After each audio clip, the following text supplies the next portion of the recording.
Celebrities often have strange personal items or autographed memorabilia stolen from them by their fans. And even though Miss Yoko Ono is infamous for things that are strange and personal, this particular item might just take the case.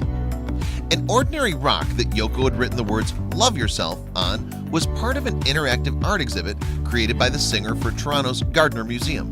The display, titled Yoko Ono the Riverbed, featured a variety of art pieces separated into different rooms, with each one containing a different theme that visitors were encouraged to explore and interact with. In one room, titled Mend Piece, visitors were invited to try to mend a set of broken ceramic cups.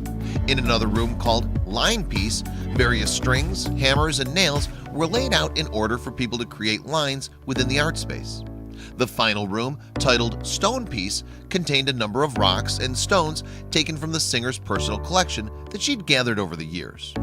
All the rocks also featured handwritten messages from Yono herself, and guests of the exhibit were encouraged to hold them, meditate with them, and then eventually place them back into a pile at the center of the room before leaving.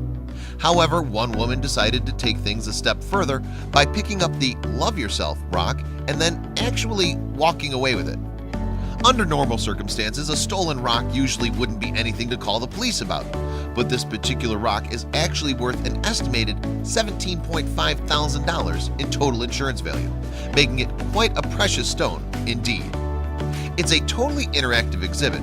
There's a bunch of rocks on the ground and people can walk up to them and pick them up. Police media officer Gary Long told the Toronto Star.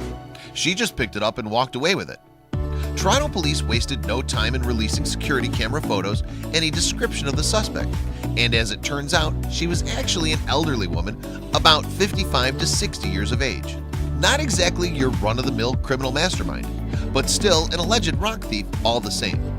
The public was then briefed about the incident and urged to call parent law with any information they may have about the rock-stealing suspect.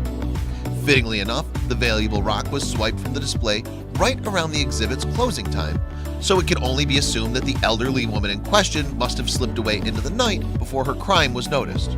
However, police were still able to determine not only her last known location, but also the direction she was walking after exiting the museum.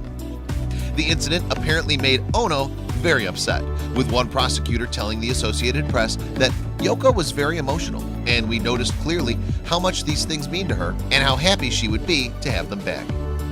It's not known whether the rock was kept, sold, hidden, or destroyed, but what Toronto police do know is that there's a particularly suspicious elderly woman out there somewhere who may have some answers to their questions. Until she's found or someone anonymously comes forward to return the rock, we may never actually know what happened to Yoko Ono's stolen stone.